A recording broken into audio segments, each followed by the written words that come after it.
He actually fought. All we will see is that. That is trending online. She was drunk, which caused them to fight. Let's fight, then. It's too heavy for me to lift it out of bed. That took place in that manner. Sadly, she passed away as a result of the incident with the bag. They're just trying to cover it up with what they're saying and a woman's spine.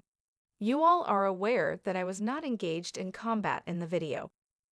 As a result, the individual who was fighting in the video is not present here, so she can only speak for herself. So she can speak on her behalf until she gets up here. Because we were there, we are conversing. Other than the girl who was fighting, there are several others present. As a result, I'm not sure what your question is. We have to fight through it if my friend and I are going through something, so nobody will jump in. And that is exactly what transpired. She wasn't dead when she fell. So what topics do you discuss? After news of Shanquella Robinson's death in cable, while she was on vacation with her friends, raised a lot of questions about what happened to her, she has become a hot topic on social media. In a video, one of her friends repeatedly beats her with a naked Shanquella without responding. The Charlotte native's friend claimed that she died from alcohol poisoning, but the autopsy report said that she had a broken neck and a cracked spine. Shanquella's other friend, who did not go on this Cabo trip, says that the other people stole $10,000 from her because she paid for their temporary residence. Even more shockingly, audio has now been discovered from one of the Cabo Six, indicating that the fighting that was captured in the now infamous videos would have continued even if Quella had survived. How harmful was this friendship really? Let's discover.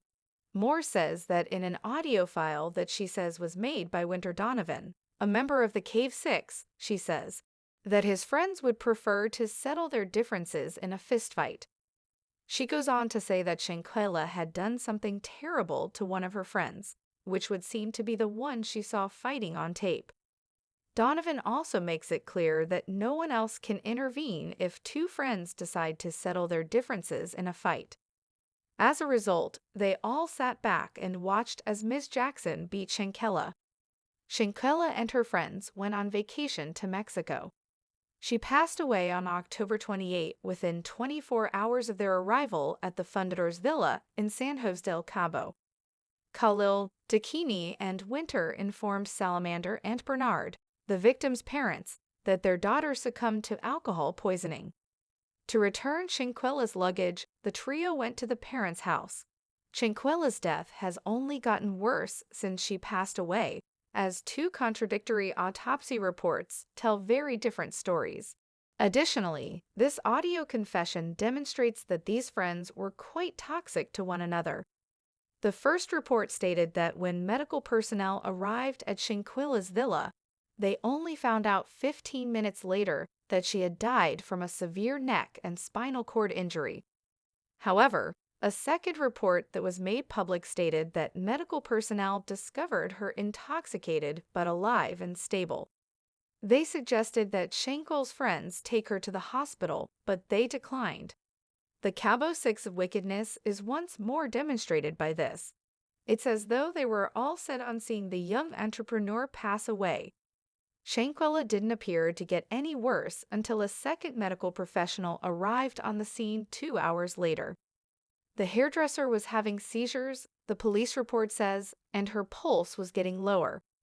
When Shanquella went into cardiac arrest 30 minutes later, paramedics attempted to revive her but were ultimately unsuccessful. Within an hour, her death was declared. It goes without saying that the enigmatic tale has piqued the interest of the general public.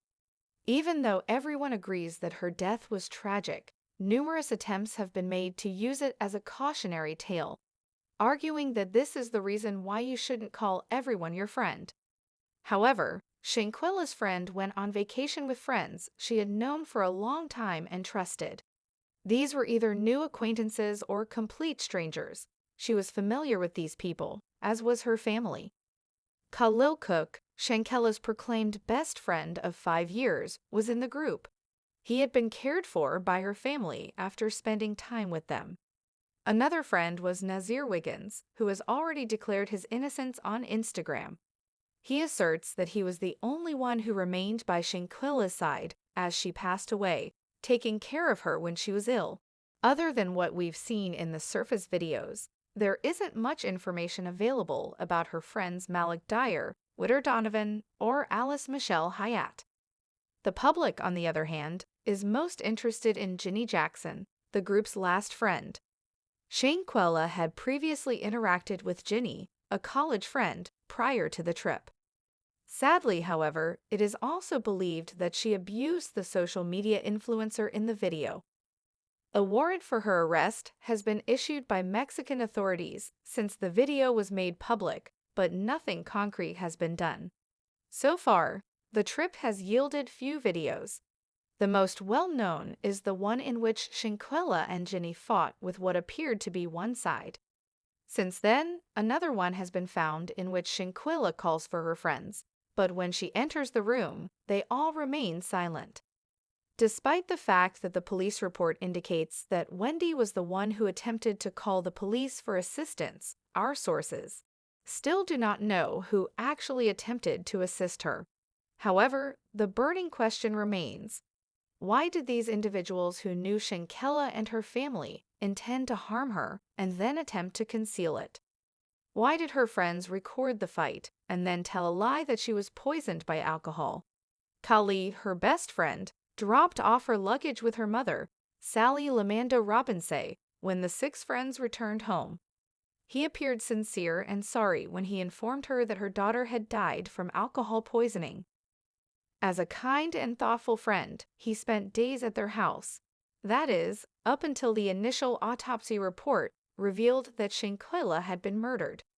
When Shanquella started to get sick, the friends group had first reached out to Salamandra.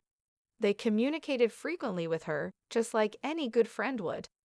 Even though Salamandra was aware that the group had been fighting, no one could even fathom that her friends would attempt to conceal something as heinous. But Salamander knew something wasn't right when the friends got home and their stories didn't stick.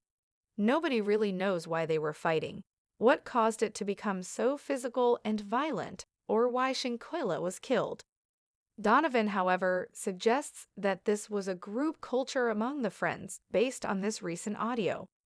The issue lies in the fact that it is difficult to believe. It is her resistance to the world.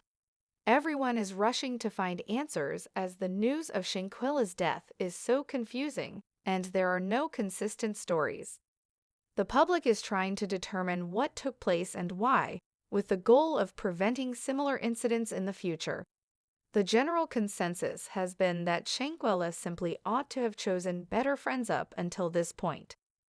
Numerous posts by bloggers and other influencers have attempted to use this as an example.